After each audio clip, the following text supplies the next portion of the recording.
One of the key pieces in completing building or refurbishment works is making sure that you have the right level of control over all of the pieces and people that make up the project team responsible for making it happen, so everyone can meet what's required of them to come together and deliver a successful project. Working on our previous video about what a contract administrator is and what they do, today I'd like to run through some of the most popular types of contracts used in the industry, what they are designed to deliver, and the broad differences between them. I'm David Warbridge, Senior Chartered Building Surveyor at Harris & Clark, and this video is covering the general overview of the most used construction contracts from the JCT suite.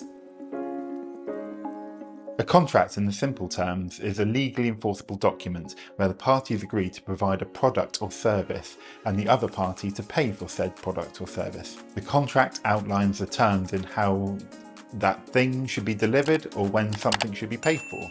Traditionally, contracts were drawn up by solicitors, in some circumstances still are to this day, but the need for legal representation in every case would prove expensive and inefficient. To make this situation more efficient and smoother in the world of the construction industry, bodies have been created with the job of developing standard contracts that have been formed with consultation with representatives from a multitude of parties to make sure the terms are fair to all sides. Enter the Joint Contract Tribunal, or JCT, family of contracts, the most widely used form of contracts that has a wide variety of standard contracts designed to deliver a range of types of projects. Other bodies provide similar products, but today we will be concentrating on the main JCT offerings, from the homeowner contract to large-scale design and build contracts. As we discuss the contracts, the main changes between them and the available processes to manage and control the contract works in relation of cost and time. The homeowner's form of contract is generally the simplest form of contract to understand,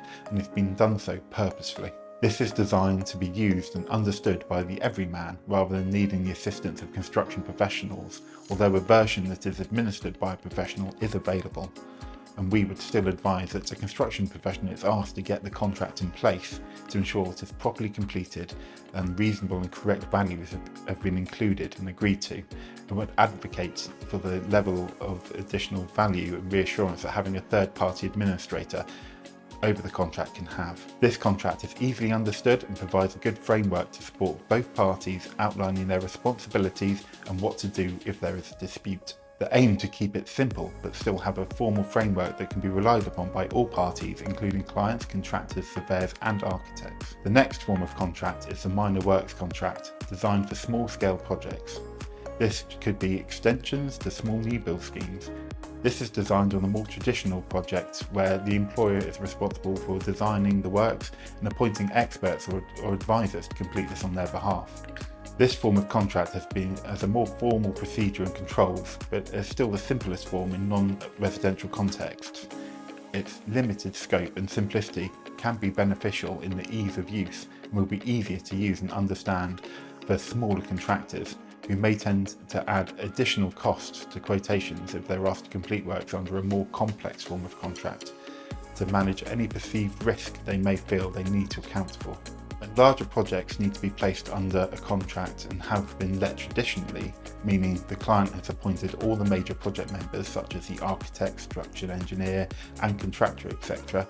This is commonly managed under an intermediate or standard form of contract, which gives a more formal and structured set of routines and duties. This form of contract is commonly used and places more risk evenly around the parties. As such, this can result in better initial costs for a client, but they will be relatively more exposed to price increases where details need to change or the design wasn't developed fully to allow a contractor to provide an accurate cost at the start. Design and build contracts, where the contractor is asked to undertake the development of the design and the construction of the project, have become increasingly popular. Commonly, projects are developed up to the planning stage and pass to a contractor to proceed with development of the detailed design to become compliant with building regulations and structural warranty providers where required.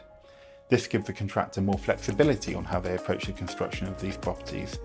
They work on a fixed price to undertake the work on both design and delivery, and unforeseen issues can often result in additional cost for the contractor. As you would expect, this additional risk gets baked into the price, resulting in an overall more expensive solution for the client side of the equation, but the client's level of risk is greatly reduced, hence why they have become so popular. There are a variety of other forms of contract for larger, more complex projects or for specific needs, types of work, or methods of pricing, as well as controlling costs, and other formal and more bespoke contracts and development agreements drafted by legal representatives. If you ever need any further advice or information and assistance with projects you may be planning or involved in, please feel free to contact our friendly team here at Harrison Clark on 02381 550051, and we would be delighted to assist you and provide professional advice or assistance to guide you confidently in your project journey.